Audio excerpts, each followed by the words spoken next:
I'm Maddie Makes, and this video is going to be a little different. When we were in the cottage with Miss Trish Anderson, we talked about dyeing theory. The difference between when you dye like fiber versus when you dye yarn versus when you dye like plies of yarn and then ply it.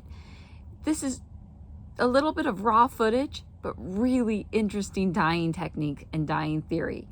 So get strapped in. We're going to talk about dyeing theory, but we're not going to be dyeing in this video. So hold on, that'll be next week. So hit subscribe, hit the bell, because next week we'll actually be putting color on fiber. This week, we're just gonna talk a lot about color on fiber. So please enjoy Miss Trish Anderson. I have this friend, and she has sheep, a lot of sheep, and she crochets a little bit. And she has the most amazing fiber. So we were at Black Sheep last year, and she said, "You mean you spin for hire?" And I go, "Yeah, Ann." Yeah. Yeah.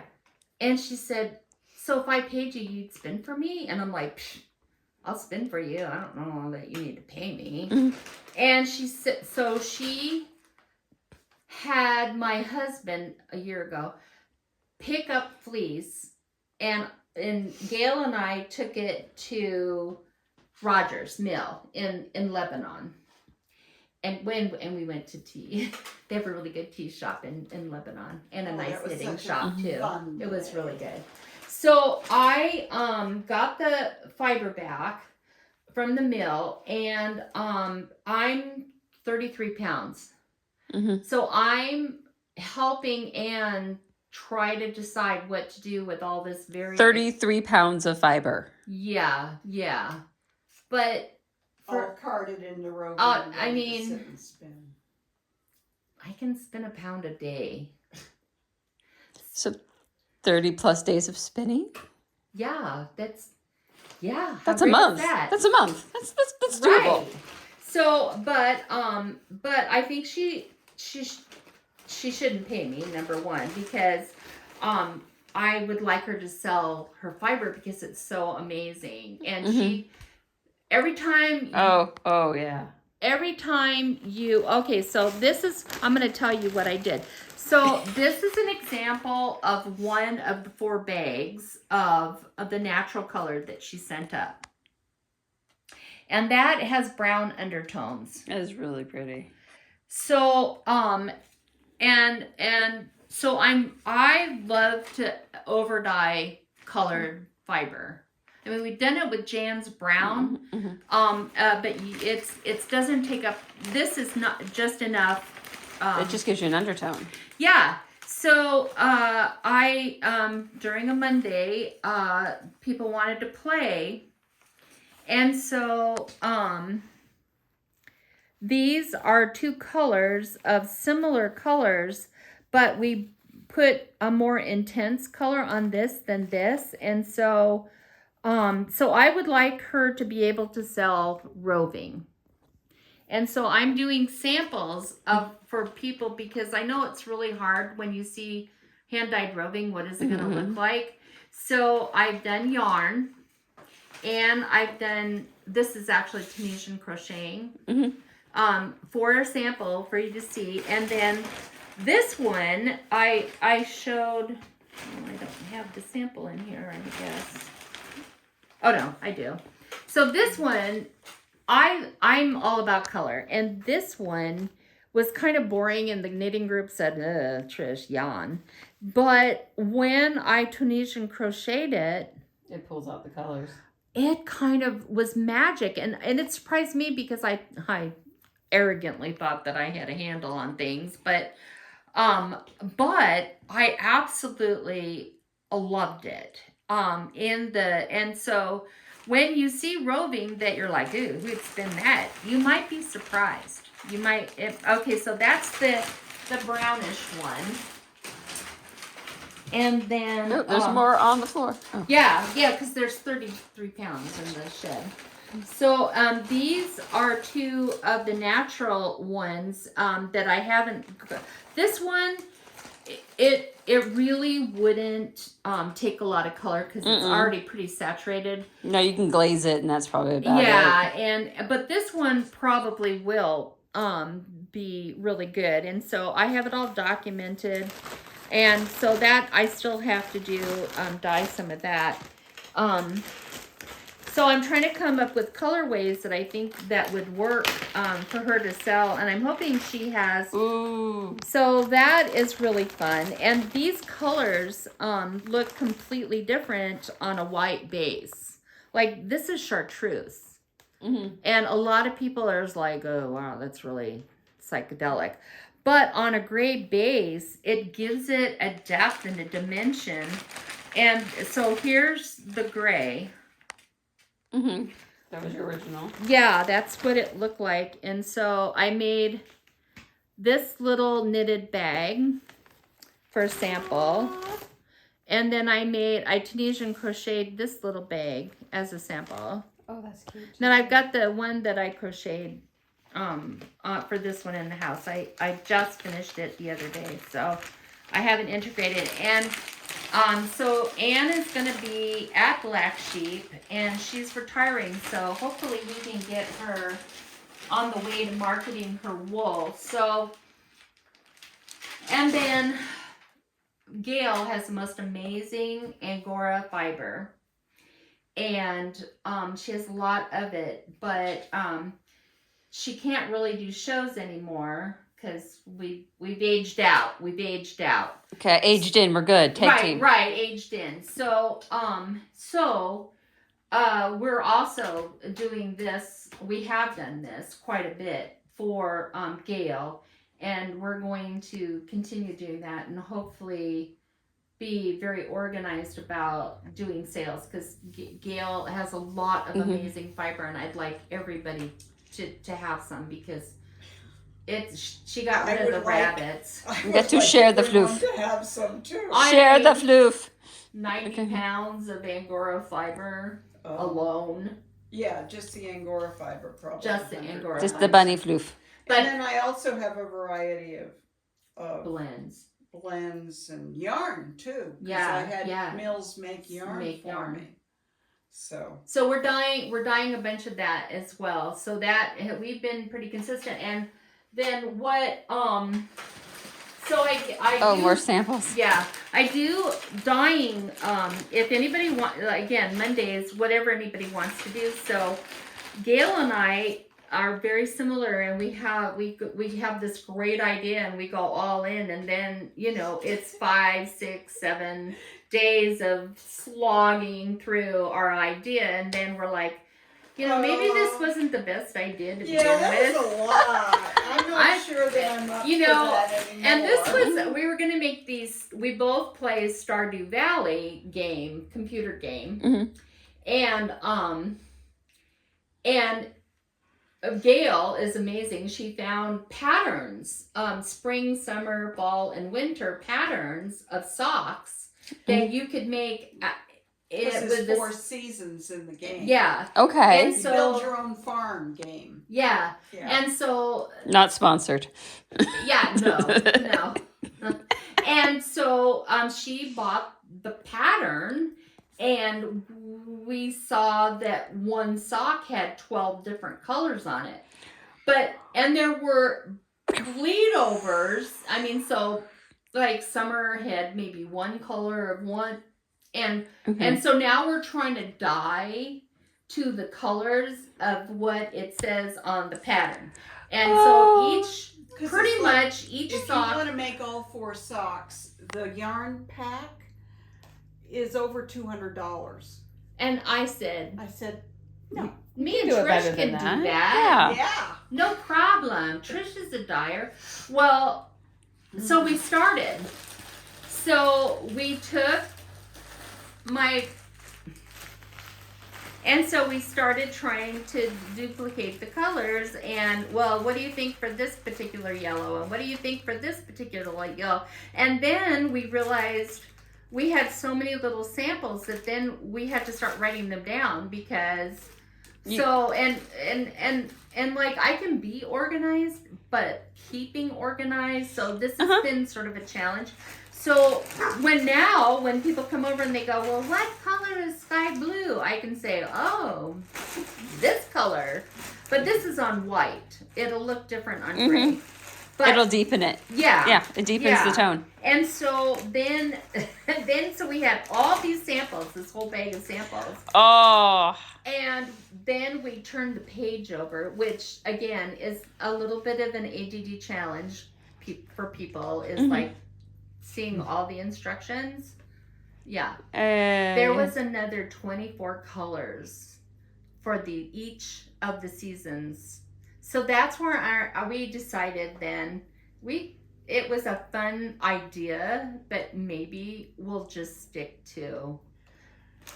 Yeah. We'll just stick to the colors you already have created.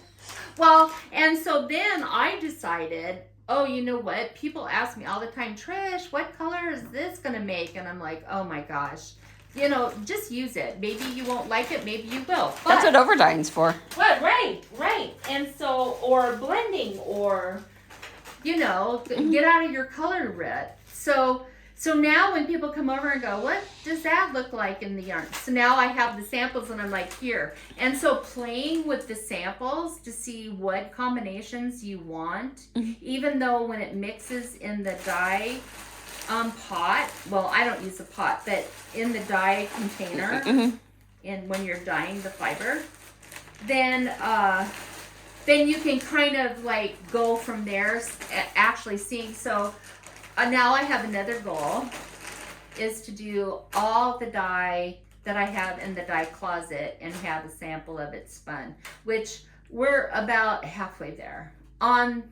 Now that's not the fiber reactive, the cotton, because this is all wool. Right. That's this the protein. This is just the wool. Yeah, it's we protein got a dyes. whole closet of fiber reactive dyes. Oh my goodness, we could be here all year. Yeah. So it's not a bad idea. So this is just some of the examples of what we do in the cottage on days when somebody calls and says, "Hey Trish," I love that plan.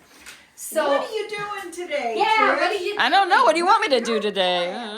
So then that brings me to this, and I think this is one of the most important visuals that I could give somebody. So when you buy that amazing roving, and you really cannot imagine what it's going to have in it, you know, like how is it going to be when it gets spun, so you got to do spinning samples. Right. Well, I did. So, but what I did is to show people how different processes make the yarn differently. All three of these examples were dyed in the same pot at the same time with the same colors. The same dye lot. Everything was in the pot at the same time. The difference is this was in the pot as roving. This was a 2-ply yarn that was white. Okay. And these were two singles. You dyed them as singles and then plied them together. Correct. Okay. Okay, so when you buy indie dyed yarn, your knitting is going to look like this. When you buy fiber from a dyer and spin it, you're going to get this. And I want to show you, the spinning looks so different on these samples. Like this looks like commercial yarn, and this looks like Trish spun it, which is fine. I did spin it. I spun them both on that wheel. The difference is because it's less barber pulled, that you cannot tell the inconsistencies in my spinning. In the spin, yeah. But when you color each different single, you're going to get a really fun yarn. So, and that's why when I was having the business, a lot of my yarn stores said, Trish, can't you dye a commercial yarn because you're so great with colors? And I'm like, yeah, I could, but you're going to get this, not this. And they wanted this. But of course, they didn't want to pay the price, which I don't blame them. It was expensive. Now, having said that, Trish should have known this, but I'm going to share it with you guys. So you're going to get something in between these two when you dye the singles and ply them together. The thing is, and of course, if you had touch-a-vision, you would know. But these are lovely and soft. Teletouch. This is kind of hard and crunchy when you feel it. The hand of it is hard and crunchy. And the reason is I took the white singles, right? Now feel... It's a little crunch. It's a little crunch, and feel that. Way different. It's softer. And the singles actually came off of the singles before I applied this. So it's exactly the same yarn. What happened was when it went into the water, it set the twist. And when I ply, I am taking twist out. So I have extra twist in my singles, and everybody does. And yeah, they're energized. You ply some of that energy out. But this energy had already disappeared from being in the hot water. It locked in, yeah. And when I plied it, I did it to my normal la la la la la, and then I got like really over twisted yarn. So this is a cautionary tale as well. Maybe don't dye singles. Well, or ply them a lot more loosely. Gently, yeah. And this is how Monos gets away with selling a single. If you look at the single in Monos, it's been fulled, probably in the dye pot.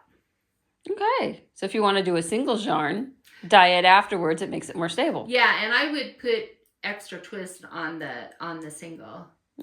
Yeah. So So this I think of all the samples I've ever made, this is the most educational.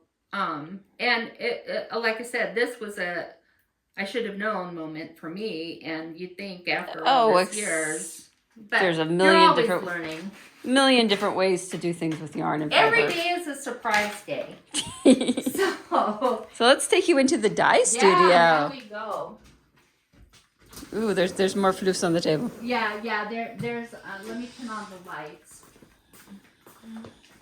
So it's kind of a constant battle. There we are. Yeah, a constant battle keeping this area like good. Workable. But I do try. So what is happening here is look at what she did. So one of our knitting group had this white cotton sweater. So Kai said, oh, we'll dye that for you. Me and Trish will dye that because she wanted to have it dyed.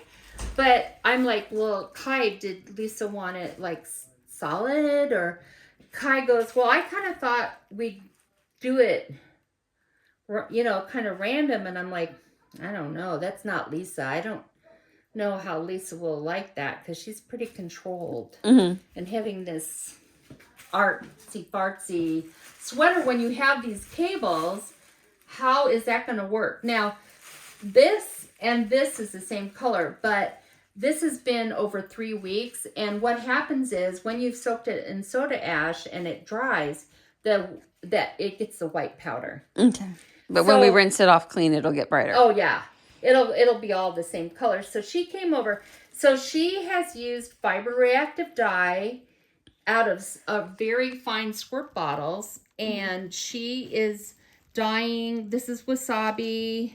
This is lime pop, and this is bronze. So it took us a while, and plus Kai has a very exciting job at the hospital, and so she has this really high tense job, and so she comes over here to do something completely different, and so she can't make it very far. I think we've decided that we're gonna just do the back bronze. But anyway, it took a long time for us to kind of figure out what would look best. And so that's an ongoing project. This is Gail's tub. We talked about Gail having way too much fiber. So this is some of Gail's, and she has, what has been really fun is she has a white blend. I'm trying to find it. It's been a while since we've played. Tub of stuff. There it is. So she has the same white blend of Angora silk and Cormo. Ooh. Yeah, you'll never. Oh my giddy ants. You know, I've worked with a lot of fiber and a lot of cashmere, but this fiber is orgasmic. It's lovely. Yeah. Oh my. And guess what? The people that are goodness. coming to the dye class on June 14th, they're all going to get a little sample of this. So this is the same blend, only in... There's no spots available for that classing. We're just saying it's full. It's full, but... So, and then she has and then she has yarn here that we are working on dyeing. So that's Gail's special. Gail has her own tub. That's her own tub. So, I don't have a lot of personal fiber. I'm sort of up right now, which makes me nervous. And by the way, ooh, so that's commissioned fiber. No, this is actually like I said, I'm up right now because Rita Ann's mom gave me fleeces. And so I had them processed. And these are Corriedale as well, just like Anne, her daughter, has. So, for my college, I run the classes for free, and a lot of people that come here don't. I mean, it's just not in the budget. Right. And so, rather than them wishing, and this came to me for free, and yes, I paid for it to be processed, but again, driving up with pulmonary embolisms, I thought, there's no way. I mean, because my family, what are they going to freaking do with this stuff? I don't even know. And that's what happened because Audrey passed away.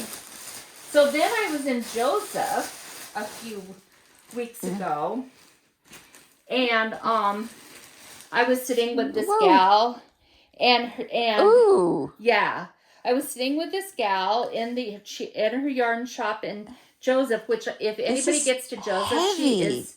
So and that's what I was talking about, the difference between the roving that I have processed and the roving that we buy commercially. Right, because this is more like comb top. Yeah, it is comb top. It's superwash. It's a lot heavier in weight. Just that little bit I have in my hands. Yeah. Several ounces. Yeah. So what we're gonna do is oh my goodness. we're going to figure out the knot because it's tying its own knot down there. Well, that's okay. What is happening is I started to. So this is approximately, it's probably 3 ounces. But one of the things, and I don't recommend leaving this in the plastic bags. I know, don't do what I say. Don't do what I do what I say. This is pretty fresh in here. And I go through fiber, well, I spend a lot. So Pretty quickly. And so, and that gray is going to get cycled out too, because I'm also going to do a class on dyeing white fiber and gray fiber with the same, like I showed you for Anne's. Right. I think it's very instructive, and it will give people, especially people like Jan, had all brown, mostly brown. She didn't have white sheet until she almost finished. And so, I mean, it was beautiful brown fiber, but if that's what you've been spinning for 30 years, you know what I'm saying? How many brown things can you make? Right, we need some color. So she got some white sheep to build up the size on her flock. So anyway, Joseph, I'm in the yarn shop, and I was talking about how expensive the superwash is right Mhm. now. I mean, I used to buy it for like $20 a pound when I was in business, but you know, everything goes up. Well, I spent $63 on a pound. Mhm. And I was talking to this woman, you know, we were both, oh, in the old days. Mhm. And she goes, oh my God, I probably have 10 pounds in the attic of superwash. I have no idea. I don't have time for this. Her husband's sick. She's aging out, and you know, she's not really spinning anymore. And I said, well, are you interested in selling it? Mhm. Because I'd pay you $40 a pound. And she goes, really? You buy it? So luckily, we were still going to be in town, and she brought it. She had 11 and a half pounds. Oh my goodness. And she gave it to me for $30 a £30. pound. So now I can afford to share this. And also superwash, I mean, it's not my favorite to spin because it's really slippery because it's got no scales that's been either removed or annealed. So, it almost feels like llama. and it spins like cashmere, which is very similar in feel and spinning. So I used to interview spinners by sending them superwash, because if they never sent it back, I'm not out that much money in the old days. Where everything costs more now. And that's heavy stuff. Yeah, so this is probably about 3 or 4 ounces. Wow, I know. I just cut her off. We'll pick up where we left off next week, because she was just about ready to lay that fiber out and show you how to lay it into a pan, and then we start adding color and talk about all the different dyes. It becomes a lot. So I had to break it up, because there's no way I was going to put out a video that was like an hour and 15 minutes long. That's just, I don't have that sort of upload speed. So I'm leaving you here. Hope you enjoyed her. Hope you learned a lot and you got some inspiration for dyeing in the future. If you want to see more of Trish, here's her playlist. And YouTube thinks you'll like that one over there. Thank you much, all. Happy crafting. Go make something awesome.